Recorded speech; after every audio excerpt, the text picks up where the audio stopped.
This was something that your book included that I found fascinating. It seems like it was written a million years ago, the way the philosophy is, but it was actually in 1887. President Grover Cleveland vetoed a congressional appropriation of $10,000 to help farmers in Texas who were suffering from a drought. In his veto message, I'm going to read this straight up. Listen to these words. It's only a couple of paragraphs.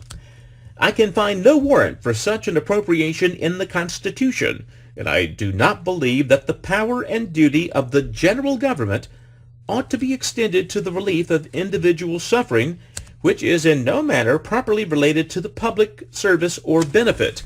A prevalent tendency to disregard the limited mission of this power and duty should, I think, be steadily resisted. To that end, the lesson should be constantly enforced that though the people support the government should not support the people. That last sentence sounds harsh, but it is true. There's always going to be suffering. It is part of living. Is it the government's job to alleviate any and all suffering? Grover Cleveland believed that private charities should and would assist those struggling farmers, not the federal government. As it turned out, history in this case would prove him right. The farmers in question in Texas ended up getting about $100,000 worth of support from private charities and churches, 10 times more than what Congress was appropriating. When's the last great hospital or university been built under a charity? I mean, we all know the great Christian institutions, Jesuit colleges and universities, hospitals. When's the last time that happened? It's been over a century. And why? We do not rely on public philanthropy or private charity as much as we used to. Why? We've subcontracted that to government. We have made the government our charity. We have put government in charge of Social Security, Medicare, Medicaid, a whole lot of things that private charity used to do. Now, again, I'm not an ogre. I don't think we should end those tomorrow. But you know what we have lost? We've lost part of our soul in this process. I'm going to get a little Christian-y on you here for a second. Part of doing works, part of serving man, part of helping out people, part of the benefit of that is supposed to be, in doing so, you as a Christian become closer to God. You get to see the face of God by doing God's work. Your soul gets a little bit closer to God in doing God's work. There is a spiritual benefit for you to help out people. The people also get help. That's a great fringe benefit. But the idea behind it is for your spiritual benefit. Doing this brings you closer to God.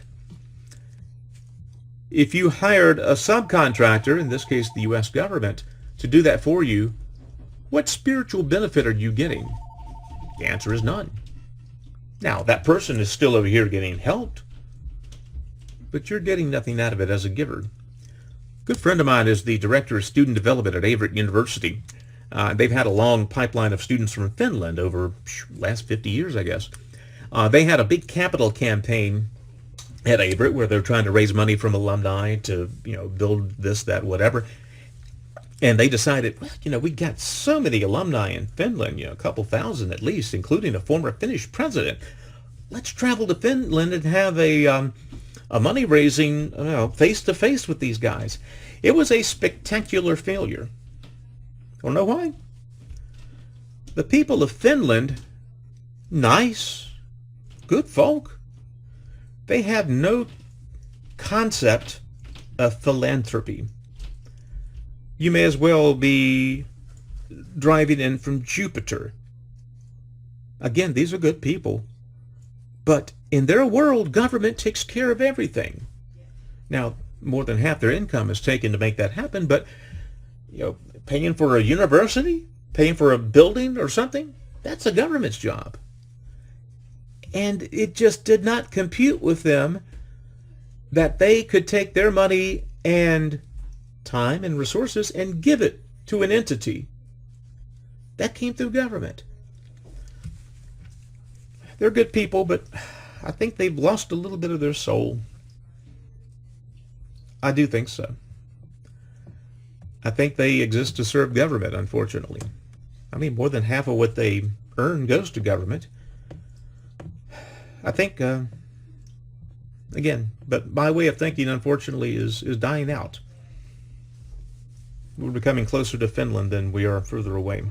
Again, they're fine folks, but they have no concept of doing individual charity. Yeah, they give to UN funds or whatever, but anyway, Buddy told me that it was like trying to explain calculus to a seventh grader. Not that they're dumb, but they just don't have the foundational concept of that. That's sad.